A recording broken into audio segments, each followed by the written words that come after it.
여러분 안녕하십니까? 계시록 10분 강해 18번째 시간입니다.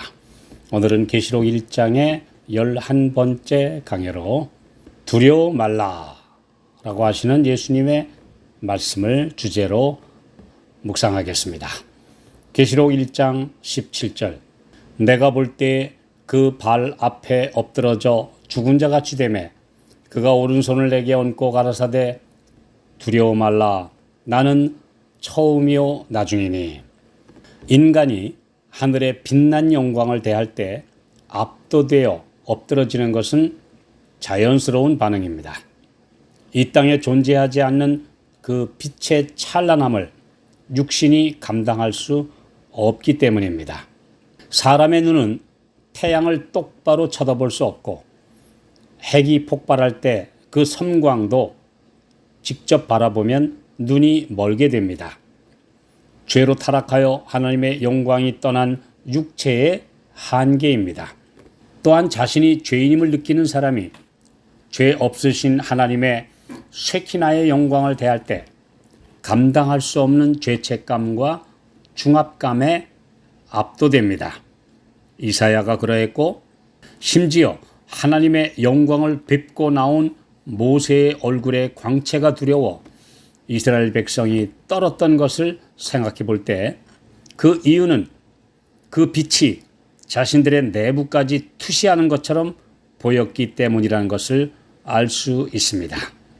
다니엘 10장 8절에도 하늘의 은총을 크게 받은 다니엘조차 내 몸에 힘이 빠졌고 나의 아름다운 빛이 변하여 썩은 듯하였고 나의 힘이 다 없어졌다고 말했습니다. 요한도 그리스도의 영광 앞에 쓰러져 죽은 자 같이 된 것은 모든 인류에게 하나님을 두려워하며 그에게 영광을 돌리라는 첫째 천사의 메시지와 같은 진리를 우리에게 전해주고 있습니다. 이 메시지는 하나님의 영광 앞에 이 땅의 모든 것은 촉에 같다는 것을, 그 사실을 일깨워 주고 있으며 어떤 인간도 예수 그리스도의 중보 없이는 하늘 보좌 앞에 설 수 없다는 사실을 보여주고 있습니다. 요한이 죽은 것처럼 엎드러졌을 때 주님이 오른손을 그에게 얹으셨습니다. 다니엘도 부드럽게 어루만지는 손길에 깨어날 수 있었습니다. 사랑과 은혜로 연약한 우리를 일으켜 세우시는 주님의 모습입니다. 그리고 두려워 말라고 하셨습니다. 두려워 말라 하는 말씀은 주님이 이 땅에 계실 때 여러 번 하셨던 바로 그 표현입니다. 첫 번째는 제자들이 바다의 풍랑이 일던 밤에 그들의 힘으로는 헤쳐나갈 수 없는 절망에 빠졌을 때 그 순간 번쩍이는 번갯불에 그들은 주님이 배에서 주무시는 모습을 발견하고 그분을 깨우며 선생님 우리의 죽게 된 것을 돌아보지 아니하시나이까? 라고 부르짖었고 그분께서는 바람과 바다를 꾸짖으시며 잠잠하라 고요하라고 말씀하시므로 그 위기를 즉시 해결해 주셨습니다. 두 번째는 갈릴리에서 폭풍을 만난 날이었고 그때에는 주님이 배에 계시지 않았습니다. 그날 5,000명을 기적으로 먹이신 주님의 능력을 보고 사람들은 예수님을 억지로 모셔다가 왕으로 옹립하려 했습니다. 주님은 그런 군중을 엄숙한 모습으로 흩어지게 하사 돌려보내시고 제자들에게 갈릴리 건너편으로 배 타고 가라고 명하셨기 때문입니다. 제자들은 그분의 처사에 불평하기 시작했습니다. 그날 흥분과 군중의 함성에 들뜬 제자들은 무언가 큰일이 생길 줄로 기대했는데 주님이 다 꺾어버리신 것입니다. 이 세상 영광과 명예에 대한 꿈을 다 깨뜨려 흩날려 버리신 주님에 대해 마음이 상해 투덜거리며 불평했습니다. 그때 갑자기 폭풍이 일어나기 시작했고 할 수 없이 그들은 자신들의 힘으로 힘써 벗어나려고 애쓰고 있던 그 밤에 희미한 한 모습이 물 위로 다가오고 있었습니다. 그들이 공포에 질려 유령인 줄 알고 비명을 지를 때 그들의 귀에 익숙한 말씀, 두려워 말라 나다 라고 하시는 구주의 말씀을 들었습니다. 제자들은 그때 주님이 계시면 무서울 것이 없음을 경험했습니다.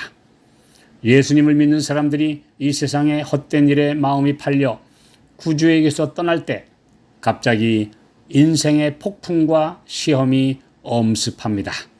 그때 예수님 곁에 있는 것이 가장 안전하고 마음이 평안함을 깨닫고 다시 그분을 그리워하게 되는 것이 많은 성도들이 겪은 체험에서 오는 고백입니다. 이사야 41장 10절 두려워 말라 내가 너와 함께 함이니라. 놀라지 말라 나는 내 하나님이 됨이니라. 내가 너를 굳세게 하리라. 참으로 너를 도와주리라. 참으로 나의 의로운 오른손으로 너를 붙들리라. 두려워 말라는 주님의 말씀은 아브라함부터 모든 택한 백성에게 하신 약속에 가장 먼저 나오는 말씀입니다. 그분의 모든 백성들에게 시련과 공포가 몰려올 때, 불안과 염려로 극심한 스트레스에 쌓여 있을 때 이 말씀을 기억하기 원하십니다. 그분을 믿음으로 붙잡는 한 두려워할 것이 없음을 보증하시는 말씀입니다. 초대교회가 주님과 떨어져 처음 사랑이 식고 로마 제국의 무서운 박해가 광풍처럼 덮쳐오는 현실은 갈릴리의 경험과 비슷한 상황이었습니다. 바로 그때 요한을 찾아오신 주님은 다시 한번 두려워 말라 하는 가장 귀하고 적절한 말씀을 모든 교회를 위하여 그에게 들려주신 것입니다. 계시록 1장 17절, 2장 8절 나는 처음이요 나중이니. 계시록에 이런 표현이 4번 나오는데요. 21장 6절 나는 알파와 오메가요 처음과 나중이라.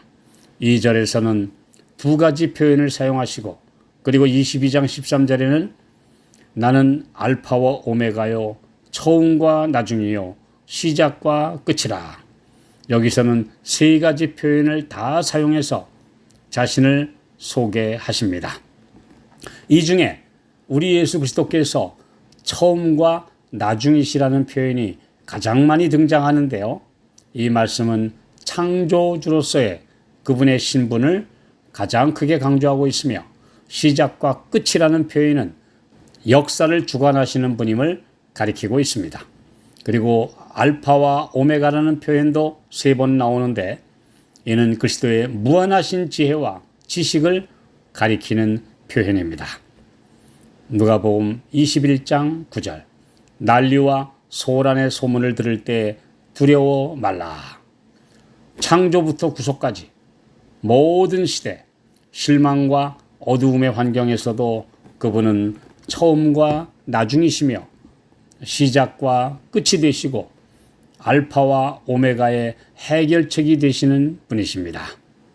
마지막 때 세상이 불안하고 온갖 흉흉한 소문이 들리며 불안감이 덮쳐올 때도 그분께서는 두려워 말라고 우리에게도 말씀하십니다. 그분을 우리의 인생에서 시작과 끝까지 모든 것이 되시는 분으로 모시도록 주님은 우리를 초청하십니다.